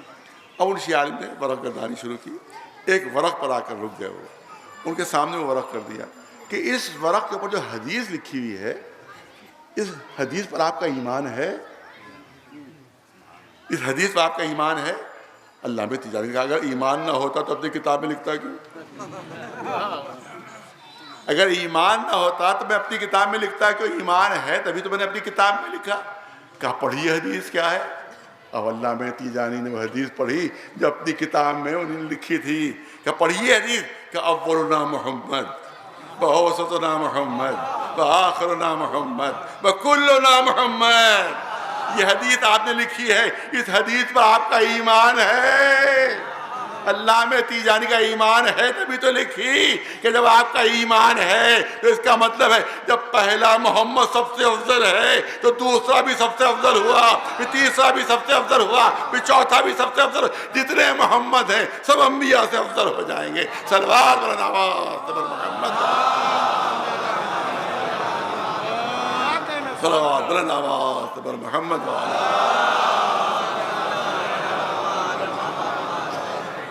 اب یہی پر صاحبان ذوق دو چار جملے کر دو۔ یہاں پر ہمارے اپنے بچوں اور جوانوں کے لیے یہ جملے ہیں کہ اس حدیث جو میں نے پیش کر دی کہ سب کے سب محمد ہیں، مگر ہیں تو 14۔ یہ 14 ایک کیسے ہو سکتے ہیں؟ آئیے کوئی مثال ہے ایسی کہ جو بچوں کو سمجھایا جا سکے، علماء کی بات نہیں ہو رہا ہے، جو جوانوں کو سمجھایا جا سکے۔ آئیے ایسی مثال دیتے ہیں۔ اگر ہیرے کی دکان کے اوپر آپ ہیرا خریدنے جائیں گے، جب ہیرا خریدنے جائیں گے تو ہیرا کبھی گول نہیں ہوتا ہے، ہیرا کبھی گول نہیں ہوتا ہے۔ جیسا کہ یہ کانچ کی گولیاں جسے بچے کھیلا کرتے ہیں، یہ شیشے کی گولیاں بالکل گول، چکنی اور مدور ہوتی ہیں، لیکن ہیرا کبھی گول آپ کو نہیں ملے گا بالکل۔ ہیرے کی خصوصیت ہوتی ہے کہ اس میں رخ ہوتے ہیں، ہیرے کی خصوصیت ہوتی ہے کہ اس میں پہلو ہوتے ہیں۔ ہمیشہ ہیرا پہلو دار ہوتا ہے، ہمیشہ ہیرا رخدار ہوتا ہے۔ تو بس میری سمجھ میں تو یہی آتا ہے کہ دست قدرت نے حقیقت محمدیہ نام کا ایک ہیرا خلق کیا۔ صاحبان ذوق ہے، صاحبان ذوق ہے کہ دست قدرت نے حقیقت محمدیہ نام کا ایک ہیرا خلق کیا، پھر اس کو اس طرح سے تراشا کہ اس میں 14 رخ پیدا ہو گئے، اس میں 14 پہلو پیدا ہو گئے۔ ہیرا ایک ہے، رخ 14 ہے، ہیرا ایک ہے، پہلو 14 ہے۔ تبھی رسول نے کہا ہم سب کے سب محمد ہیں۔ ایک صلوات بر نواز بر محمد۔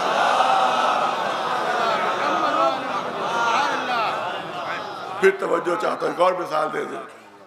آپ دیکھیں کہ انگریزی میں بھی، بعض اردو اخبار میں بھی جو اتوار کا ایڈیشن ہوتا ہے اس میں قسمت کا حال بیان کیا جاتا ہے، اور قسمت کا حال بھی جو بروج ہیں جس کو زیڈیک سائن کہتے ہیں ان کے ذریعے ہوتا ہے۔ اس مہینے سے اس مہینے تک جو پیدا ہوا اس کے فرض کیجیے سیجیٹیریس ہے اس کا برج، اور اس مہینے سے اس مہینے تک پیدا ہوا تو اس کا لائن ہے، کسی کا کیپریکارن ہے، کسی کا کچھ ہے، کسی کا کچھ ہے، کسی کا کچھ ہے۔ اس کو زوڈیک سائن کہتے ہیں. تو اور عربی میں اسی کو بروج کہا جاتا ہے. یہی بروج کہتے ہیں. کبھی ہر برج کا الگ الگ نام ہے. ہر برج کا اب اپنے ذہن میں پورے نام نہیں ہے, لیکن اس کی مثال دے دوں نوروز کی, جو بہت زیادہ دور نہیں ہے. نوروز میں کیا ہوتا ہے, آپ جتنی پڑھیں گے دیکھیں گے کہ فلاں بج کے فلاں منٹ اور فلاں سیکنڈ پر سورج برج حمل میں داخل ہوا. سورج برج حمل میں داخل ہوا اور مارو نوروز شروع ہو گیا. تو اس کا مطلب ہے کہ وہ زوڈیک سائن کہلاتے ہیں, عربی بروج کہلاتے ہیں. اور پورے سال میں 12 برجوں میں سورج گردش کرتا ہے. بہت توجہ ہے صاحبان ذوق ہے. پورے سال میں 12 برجوں میں سورج گردش کرتا ہے. سورج نہیں بدلتا ہے, صرف برج کا نام بدلتا ہے. سورج نہیں تبدیل ہوتا, صرف برج کا نام تبدیل ہو جاتا ہے. کبھی کسی برج میں ہے, کبھی کسی برج میں ہے, کبھی کسی برج میں ہے. برج کے نام بدل رہا ہے مگر سورج وہی ہے, سورج وہی ہے. تو میں سمجھتا ہوں جس طرح سے یہ ظاہری سورج ایک سال میں 12 برجوں میں گردش کرتا ہے, برج کا نام بدلتا ہے, سورج نہیں بدلتا, اسی طرح تو ہدایت کا سورج 14 برجوں میں گردش کر رہا ہے. ارے سورج نہیں بدل رہا ہے, صرف برج کا نام بدل رہا ہے. برج رسالت میں آیا تو رسول بنا, برج شجاعت میں آیا تو علی بنا, برج عفت میں آیا تو فاطمہ زہرا بن گیا, برج حلم میں آیا تو حسن بنا, برج صبر میں آیا تو حسین بن گیا, برج عبادت میں آیا تو زین العابدین بن کر اپنی چمک دکھا رہا تھا, برج علم میں آیا تو محمد باقر بن گیا, برج صداقت میں آیا تو جعفر صادق بن گیا, برج تسلیم و رضا میں آیا تو امام رضا بن کر اپنی چمک دنیا کر. ایک صلوات بلند آواز پر محمد, ایک صلوات بلند آواز پر محمد. اب یہی موضوع ہے تو 2 جملے اور کرنا چاہتا ہوں آپ کے سامنے, اور قرآن مجید میں بھی اشارہ ہے. آپ دیکھیں علماء ماشاءاللہ تشریف فرما ہے کہ جس وقت جناب آدم کی خلقت ہوئی ہے تو تمام ملائکہ کو سب کو حکم دیا گیا کہ تم سب کے سب آدم کے سجدے میں گر جاؤ. صرف ایک شیطان ایسا تھا کہ جس نے سجدے سے انکار کیا, اور اس سے بڑا موحد کوئی نہیں تھا. جو سر تیرے سامنے جھک گیا اب کسی اور کے سامنے نہیں جھکے گا. یہی اعلان تھا اس کا. کیا حکم ہوا؟ سجدے سے انکار کیا. تو جہاں اور گفتگو ہے وہاں ایک جملہ قدرت کا اور قرآن میں ہے, ام کنتا من العالین, کیا تو اپنے کو عالین میں شمار کرنے لگا؟ کیا تو اپنے کو عالین میں شمار کرنے لگا؟ اس کا کیا مطلب نکلا؟ اس کا مطلب یہ نکلا کہ عالین نام کی کوئی جماعت عرش پر موجود تھی. ارے بہت توجہ, عالین نام کی کوئی جماعت عرش پر موجود تھی جو آدم کو سجدہ کرنے سے اللہ نے ان کو مستثنا رکھا تھا. سب کریں گے مگر ان کو حکم نہیں ہے. اسی لیے جب شیطان نے سجدے سے انکار کیا تو اللہ نے فرمایا کہ اپنے کو عالین میں سے سمجھنے لگا. جس طرح سے وہ سجدے سے مستثنا ہے تو بھی سجدے سے مستثنا.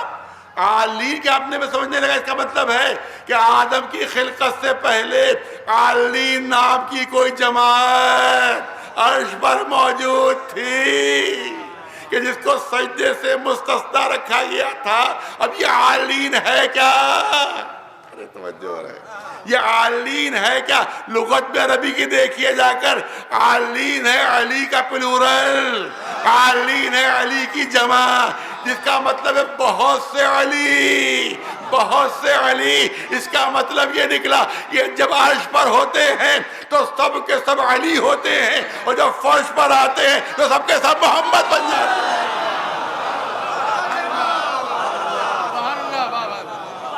ایک صلوات بلند آواز پر محمد,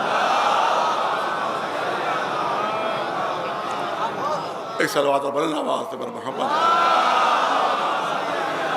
بس اب دامن وقت میں گنجائش نہیں ہے بیچ میں درمیان میں, کیونکہ ظاہر کہ اولاد کی طرف سے یہ مجلس ہے باپ کے سارے صاحب کی, کہ جو ایک معلم کی حیثیت سے بھی تھے, ایک شفیق باپ کی حیثیت سے بھی.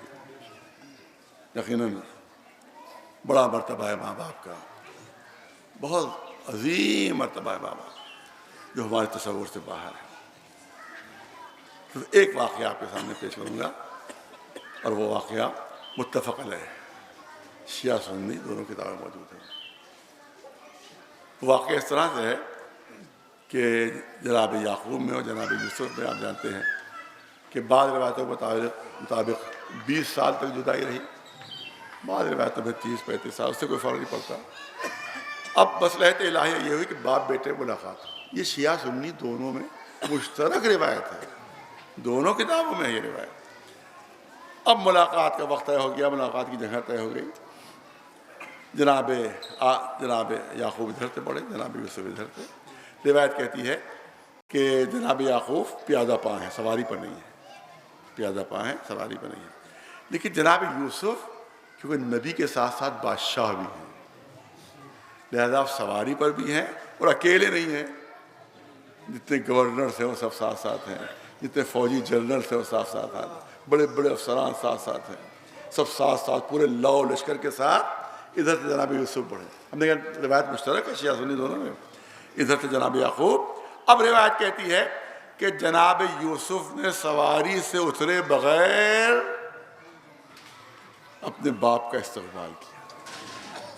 روایت اتنی ہے، اب ذہن میں کیا تصور تھا جناب یوسف کے وہ تو نہیں معلوم، ہو سکتا ہے یہ سوچا ہو کہ میں اتروں گا تو سارے گورنرز کو بھی اترنا پڑے گا، میں اتروں گا تو سارے فوجی جنرلز کو بھی اترنا پڑے گا، میں اتروں گا تو بڑے بڑے وزراء ان کو سب کو بھی اترنا پڑے گا، شاید اس خیال سے، میں شاید کہہ رہا ہوں، شاید اس خیال سے وہ سواری سے نہیں اترے، سواری پر بیٹھے بیٹھے باپ کا استقبال کیا۔ شیعہ سنی دونوں کتابوں میں موجود۔ اسی وقت جبریل نازل ہوئے، جناب یوسف سے کہا یوسف اپنی مٹھی کھولیے، یوسف اپنی مٹھی کھولیے۔ جناب یوسف نے ایسے اپنی مٹھی کھولی، ایک نور ہتھیلی سے نکل کر آسمان کی طرف چلا گیا، ایک نور نکل کر آسمان کی طرف چلا گیا۔ جناب یوسف نے گھبرا کر کہا جبریل یہ کیا ہوا، یہ کیسا نور تھا جو میری ہتھیلی سے نکل کر آسمان کی طرف چلا گیا؟ کہا اے یوسف آپ سے ترک اولا ہوا ہے، آپ کا یہ عمل اللہ کو پسند نہیں آیا ہے، آپ باپ کے استقبال میں سواری سے نہیں اترے، آپ ہوں گے بادشاہ اپنی یہاں پر، لیکن باپ کا مرتبہ آپ سے بلند ہے، یعقوب کا مرتبہ آپ سے بلند ہے، آپ کو سواری سے اترنا چاہیے تھا، استقبال میں نہیں اترے۔ اللہ نے اس کی وجہ سے آپ کی اولاد سے عہدہ نبوت لے لیا، آپ کی اولاد میں اب کوئی نبی نہیں آئے گا، نبوت آپ تک محدود رہ جائے گی، آپ کی اولاد میں کوئی نبی نہیں آئے گا۔ یہ مرتبہ ہے ماں باپ کا کہ اگر نبی سے بھی ہلکی سی کوتاہی ہو گئی تو اللہ نے پوری نسل سے عہدہ نبوت لے لیا۔ یہ ہے مرتبہ باپ کا، یہ ہے مرتبہ ماں باپ کا۔ اس سے اندازہ کیجئے کہ کیا شرف اور کیا عظمت رکھی گئی ماں باپ کی۔ یہیں پر رک کر میں تبصرہ کر کے اپنی بات کو مکمل کر دوں گا کہ شیعہ سنی دونوں میں یہ روایت مشترک ہے، شیعہ روایت مانتے ہیں، سنی مانتے ہیں۔ اب سوال یہاں پر یہ اٹھتا ہے کہ اب جناب یوسف کی اولاد میں کوئی نبی نہیں ہے، لیکن ہے جناب یعقوب کی اولاد میں نبوت ہے، تو جناب یعقوب کی اولاد میں نبوت۔ اب جتنے نبی آئے ہیں جناب عیسیٰ تک سب یعقوب کی اولاد ہیں، جناب یعقوب کی اولاد ہیں۔ تو اب سوال یہ ہے کہ جناب یوسف سے جب نبوت ہٹی تو کس بھائی کی اولاد منتقل ہوئی، اور جناب یعقوب کے کس بیٹے کی اولاد منتقل ہوئی؟ اب تو ماشاءاللہ وہ مسلسل وہ آتا رہتا ہے جناب یوسف کا والا سیریل، بچے دیکھتے رہتے ہیں کہ جناب یوسف کے بعد سب سے چہیتے بیٹے جو جناب یعقوب کے تھے وہ بنیامین تھے۔ تب ہونا یہ چاہیے تھا کہ جب یوسف کی اولاد سے عہدہ نبوت منتقل ہوا تو بنیامین کی اولاد میں آ جاتا ہے۔ بنیامین سب سے چہیتے بیٹے تھے، یوسف کے بعد سب سے چہیتے بیٹے، لیکن بنیامین کی اولاد میں اللہ نے عہدہ نبوت منتقل نہیں کیا، بلکہ یعقوب کے ایک بیٹے جناب یوسف کے ایک بھائی لاوی، قرآن میں اشارہ ہے، قرآن دام نہیں ہے، اشارے ہیں، لاوی کی اولاد منتقل کیا۔ لاوی کی اولاد میں پوچھنا چاہتا ہوں، یہ عوام سے سوال نہیں ہے، دوسرے مسلک کے علماء سے سوال ہے کہ یہ بتائیں کہ لاوی میں کون سی خصوصیت تھی؟ لاوی میں کون سا امتیاز تھا کہ سب بیٹوں کو چھوڑ کر اللہ نے لاوی کی اولاد کو عہدۂ نبوت کے لیے منتخب کیا، اور انہی لاوی کی نسل میں جناب عیسیٰ ہیں، انہی لاوی کی نسل میں جناب عیسیٰ ہیں۔ پوری توجہ رہے، کیوں لاوی میں کیا خصوصیت تھی؟ میرے قرآن میں نام نہیں ہے، صرف اشارہ موجود ہے کہ کوئی تھا جس نے کہا تھا یوسف کو نہ مارو۔ قرآن میں اشارہ موجود ہے، کوئی تھا جس نے کہا تھا یوسف کو نہ مارو بلکہ اندھے کنویں میں ڈال دو، تمہارا مقصد پورا ہو جائے گا۔ کون؟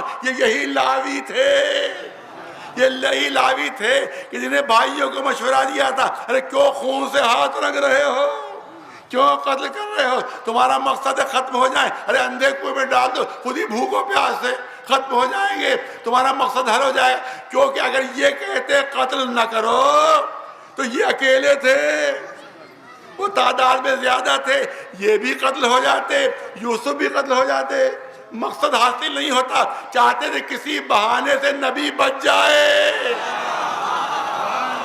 چاہتے تھے کسی بہانے سے نبی محفوظ رہے، کیونکہ ایک نبی کی حفاظت کی اللہ نے انعام دیا، اللہ نے صلہ دیا، اولاد میں عہدۂ نبوت دے دی۔ ارے اولاد میں عہدۂ نبوت، اولاد ہی میں جناب عیسیٰ کو قیامت تک کی زندگی دے دی۔ اولاد ہی میں عہدۂ نبوت، اولاد ہی میں جناب عیسیٰ کو قیامت تک کی زندگی۔ میں مسلمان علماء سے پوچھ رہا ہوں، یہ بتاؤ کہ یوسف کون ہے اور ہمارا نبی کون ہے؟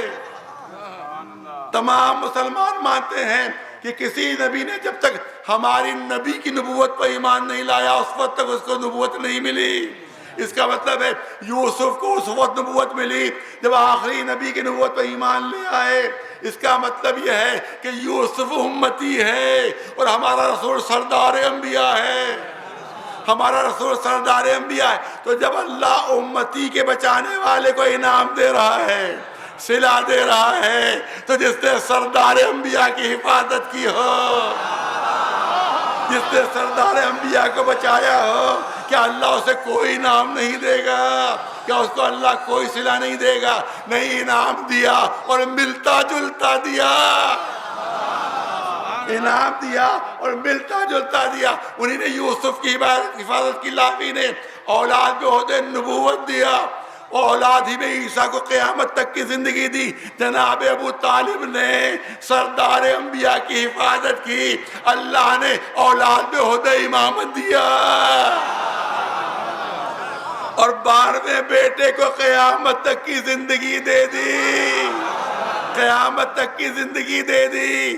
کوئی کہے کہ تم ہی کہتے ہو کہ ہمارا رسول سردار انبیاء ہے اور یوسف امتی، تو اللہ نے انعام میں کوئی امتیاز رکھا ہوتا، کچھ فرق رکھ دیا ہوتا، تو میں کہوں گا فرق رکھ دیا ہے، امتیاز رکھ دیا ہے، فرق رکھ دیا ہے، امتیاز رکھ دیا ہے۔ لاوی کی اولاد میں عہدۂ نبوت ہے جو درمیان میں ختم ہو جانے والا، جو درمیان میں منقطع ہو جانے والا۔ ابو طالب کی اولاد میں عہدۂ امامت ہے جو قیامت تک باقی رہنے والا، جو قیامت تک باقی رہنے والا۔ ان کے بیٹے عیسیٰ کو بھی قیامت تک کی زندگی، ابو طالب کے بیٹے آخری امام کو بھی قیامت تک کی زندگی۔ بظاہر انعام برابر کا ہے، بظاہر اصلاح برابر کا ہے، مگر امتیاز اس وقت واضح ہوگا، فرق اس وقت واضح ہوگا جب مصلی بچھے گا، جب نماز کا وقت آئے گا۔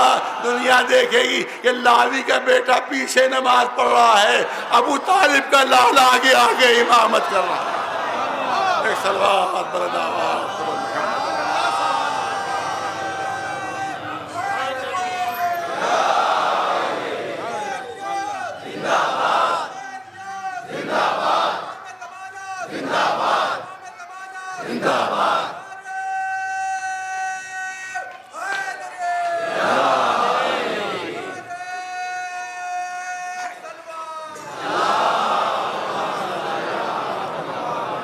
نام کی مناسبت سے چند جملے عرض کیے کہ کسی مناسبت سے بچاتا مصائب بھی عرض کر دیے جائیں، کیونکہ ان کا نام ہے محمد جواد۔ اور ہمارے نوے امام کا کیا نام تھا؟ محمد تقی الدل جواد، وہاں محمد بھی تھا اور جواد بھی تھا۔ ہمارے نوے امام محمد بھی ہیں اور جواد بھی ہیں۔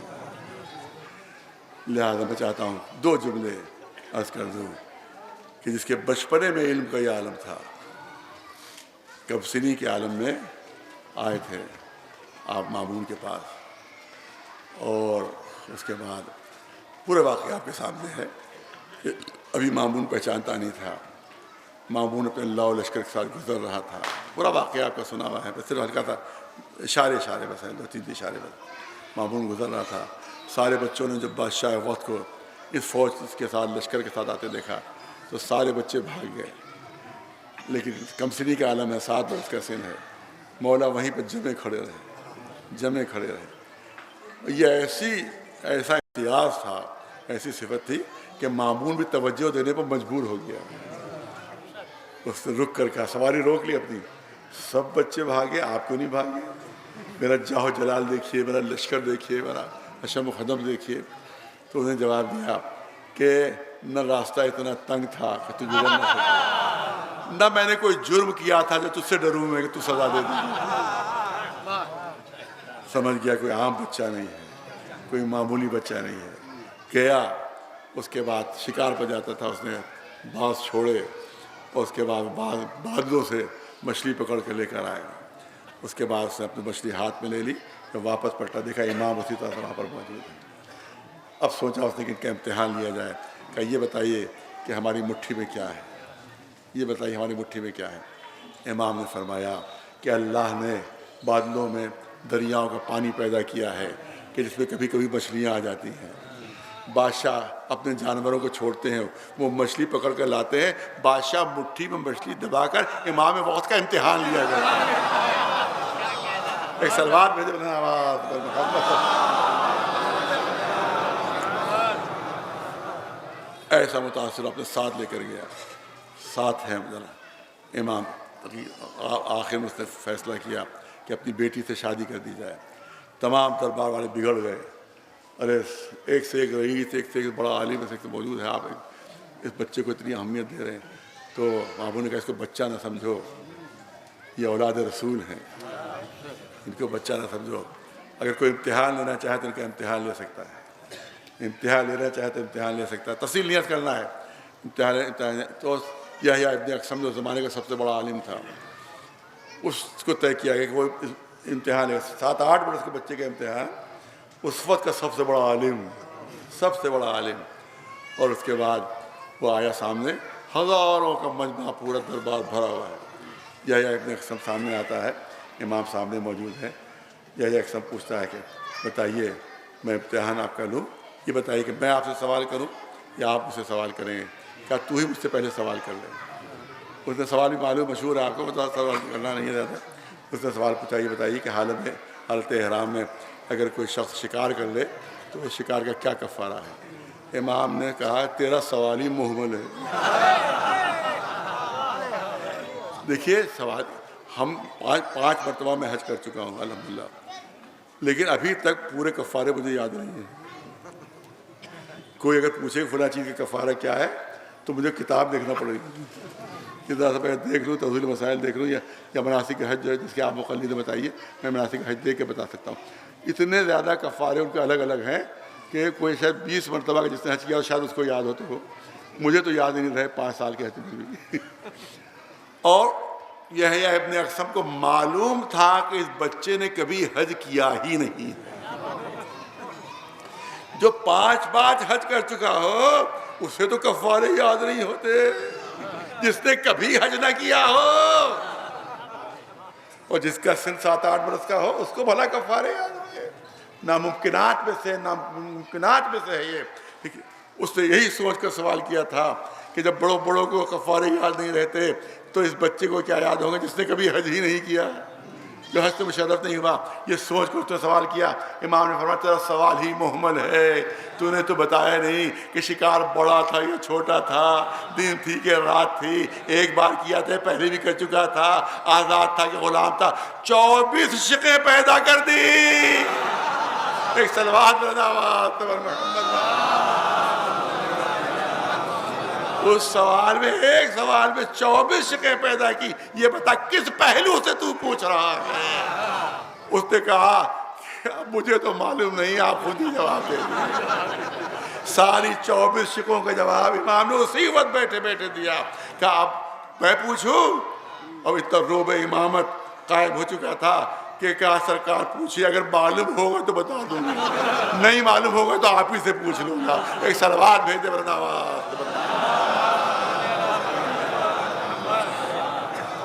ام الفضل سے نکاح ہوا. ام الفضل ظاہر کہ خون کا اثر تھا کہ وقت پر زیادہ دشمن ہوئی, اولاد سے محروم تھی.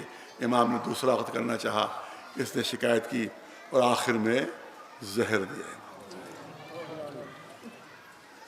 امام کو زہر دیا, اور ایسا زہر کہ جس میں تکلیف زیادہ ہوتی ہے, دم دیر میں نکلتا ہے.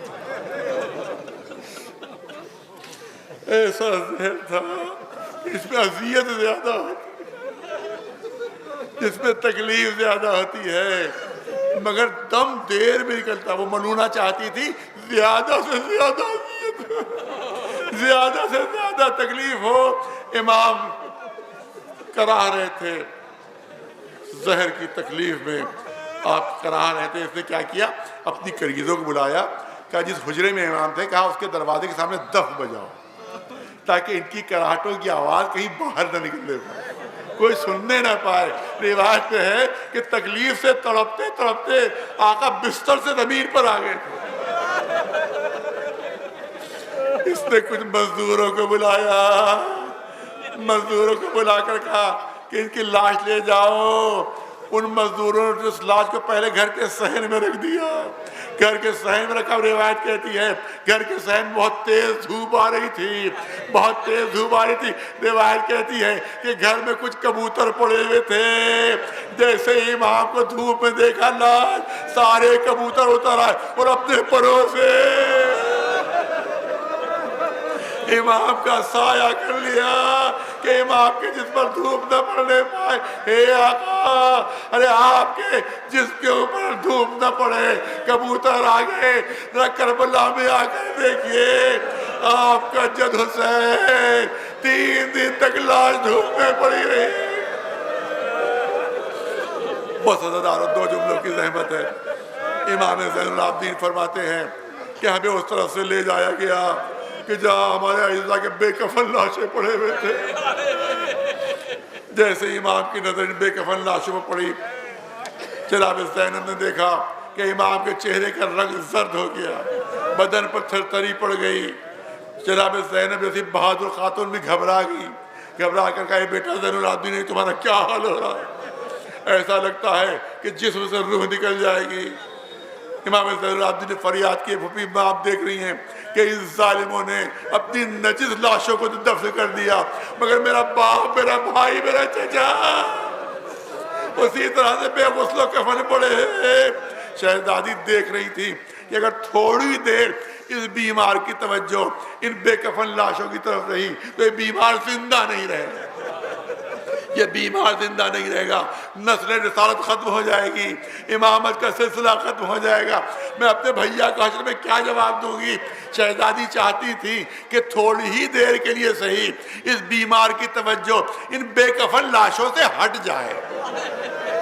شہزادی چاہتی تھی کہ تھوڑی دیر کے لیے صحیح اس بیمار بھتیجے کی توجہ ان بے کفن لاشوں سے ہٹ جائے. عزادارو وہ بتاؤ, عزادارو یہ بتاؤ, بے کس زینب, مظلوم زینب کون سا طریقہ اختیار کرتی کہ بیمار بھتیجے کی توجہ بے کفن لاشوں سے ہٹے؟ تو صرف ایک ہی طریقہ سمجھ میں آیا. وہ طریقہ یہ تھا کہ شہزادی نے اپنے کو اونٹ کی بلندی سے زمین میں گرا دیا. شہزادی نے اپنے کو اونٹ کی بلندی سے زمین پہ گرا دیا کہ بیمار بھتیجے کی توجہ لاشوں سے ہٹ کر میری طرف ہو جائے. بیمار کی توجہ تو ہٹی, مگر عزادارو سوچو کہ جناب زینب کو کتنی اذیت برداشت کرنا پڑی ہوگی. ایک تو اتنی بلندی سے نیچے آنا, وہ بھی اس حالت میں کہ ہاتھ پسے گردن سے بندھے ہوئے تھے. امام نے دیکھا وہ بھی اماں سر کے بھر کربلا کی زمین پر گری.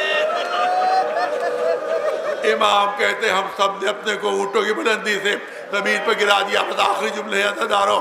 امام کی روایت ہے, چوتھے امام کی روایت آپ کے سامنے پیش کر رہا ہوں. وہ کہتے میں نے دیکھا کہ میری پھوپھی سے اٹھا نہیں گیا تو کونیوں کے بل اپنے کو کھینچنا شروع کیا, اور کھینچتی ہوئی اپنے کو اس نشیب تک پہنچی جہاں بابا کا بے سر کا لاشا پڑا. امام فرماتے میں نے دیکھا کہ میری پھوپھی بڑی مشکل سے اٹھی, لاش کے قریب پہنچ کر لاش کے گرد طواف کرنا شروع کیا, لاش کے گرد گھومنا شروع کیا. امام کہتے میں نے کہا اے پھوپھی اماں, یہ آپ لاش کے گرد چکر کیوں لگا رہی ہیں, یہ لاش کا طواف کیوں کر رہی ہیں؟ تو جواب دیا, یہ بیٹا زین العابدین, میں لاش کا طواف نہیں کر رہی ہوں بلکہ ماں کی وصیت پوری کرنا چاہتی ہوں. ماں نے دنیا سے جاتے وقت وصیت کی تھی, اے زینب میں کربلا میں موجود نہ ہوں گی, میری طرف سے حسین کی لاش کا بوسہ لے لینا. اے بیٹا زین العابدین, میں لاش کے گرد کئی مرتبہ گھوم چکی, بھیا کے جسم میں کوئی جگہ زخم سے خالی نہیں مل رہی ہے, بھیا کے جسم میں کوئی جگہ زخم سے خالی نہیں مل رہی ہے, میں ماں کی وصیت کیسے پوری کروں؟ امام فرماتے ہیں جب پورے جسم میں کوئی جگہ زخم سے خالی نہیں ملی تو میری پھوپھی جھکی اور جھک کر اپنے ہونٹوں کو بابا کی کٹی ہوئی گردن پر رکھ دیا. بس آخری جملے ازاداروں, کٹی ہوئی گردن کا بوسہ لے کر پیچھے ہٹی اور غور سے بابا کی لاش کو دیکھنا شروع کیا. امام فرماتے ہیں وہ بھی اماں آپ بابا کی لاش کو اتنا غور سے کیوں دیکھ رہی ہیں؟ کہا بیٹا میں اپنے بھائی سے معافی مانگ رہی ہوں, میں اپنے بھیا سے معافی مانگ رہی ہوں کہ اپنی مظلوم بہن کو معاف کر دو, اپنی بے کس بہن کو معاف کر دو. اے پھوپھی اماں آپ کس بات کی معافی مانگ رہی ہیں؟ کہا بیٹا سنو, ایک مرتبہ مدینے میں گھر کے صحن میں صبح کی نماز ادا کر رہی تھی, میں نے نماز ادا کی, تعقیبات ادا کی, میں پھر مصلی پر لیٹ گئی, مجھے ہلکی سی آنکھ لگ گئی, میری ہلکی سی آنکھ لگی. جب میری آنکھ کھلی تو میں نے دیکھا میرے چاروں طرف تو دھوپ ہے مگر میرے اوپر سایہ ہے. اب جو نگاہ اٹھائی تو دیکھا میرا بھائی ایک چادر ہاتھ میں لیے مجھ پر سایہ کیے ہوئے کہ مجھ پر دھوپ نہ آنے پائے. میں نے کہا تھا بھیا میں آپ کا احسان کبھی بھولوں گی نہیں, مگر اس وقت بھائی کی لاش دھوپ میں پڑی ہوئی, بہن کے سر پر چادر موجود نہیں, بہن بھائی سے معافی مانگ رہی ہے. اگر دشمنوں نے سر پر چادر لینے دی ہوتی, اے بھیا تمہاری لاش دھوپ میں نہ پڑی ہوتی. اپنی بے کس بہن کو معاف کر دو, اپنی مظلوم سَيَعْلَمُ الَّذِينَ ظَلَمُوا أَيَّ مُنقَلَبٍ يَنقَلِبُونَ أَلَا لَعْنَةُ اللَّهِ عَلَى الْقَوْمِ الظَّالِمِينَ. گزارش ایک مرتبہ سورہ الحمد اور 3 مرتبہ سورہ اخلاص کی تلاوت فرما کر جناب مرحوم مغفور محمد جواد صاحب کربلائی اعلیٰ المقامہ کی روح کے ساتھ ثواب فرما دیں.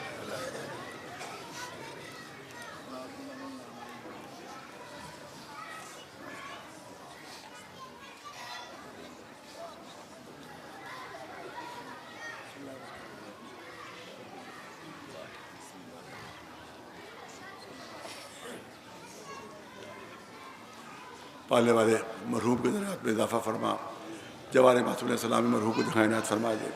پالنے والے مختصر سی عبادت کے طفیل میں اور 4 معصوم علیہ السلام کے طفیل میں ہمارے گناہوں کو معاف فرما دے, ہمیں نیک اعمال کی توفیقات عنایت فرما دے. ہمیں جو مریض ہیں انہیں شفا عنایت فرما دے, جو مقروض ان کا قرض ادا ہو جائے, جو بے اولاد ان کو اولاد کے نعمت سے نواز دے, جو بے روزگار ان کو روزگار عطا فرما دے, جو باروزگار ان کو روزگار میں ترقی عنایت فرما دے. پالنے والے جہاں جہاں دوستداران محمد علیہ محمد علیہ السلام موجود ہیں ان کی جان و مال و عزت و آبرو محفوظ و معمول ہے. جہاں جہاں مسلمانوں کی حفاظت فرما, خصوصیت سے مظلوم فلسطینیوں کی حفاظت فرما, اور ظالم اسرائیل کو جس دنیا میں صفحہ ہستی سے نیست و نابود فرما دے. پرچم اسلام سربلند رہے, پرچم کفر و نفاق سرنگو رہے. پالنے والے ہمیں اس وقت دنیا سے نہ اٹھانا جب تک محمد علیہ محمد علیہ السلام ہمارے کردار ہمارے مجھ سے راضی نہ ہو جائیں. پالنے والے ہمارے آخری امام کے ظہور میں تاجیل فرما اور ہم کو ان کے غلام ہو جانے سمجھ شمار فرما. ربنا تقبل منا انک انت السمیع العلیم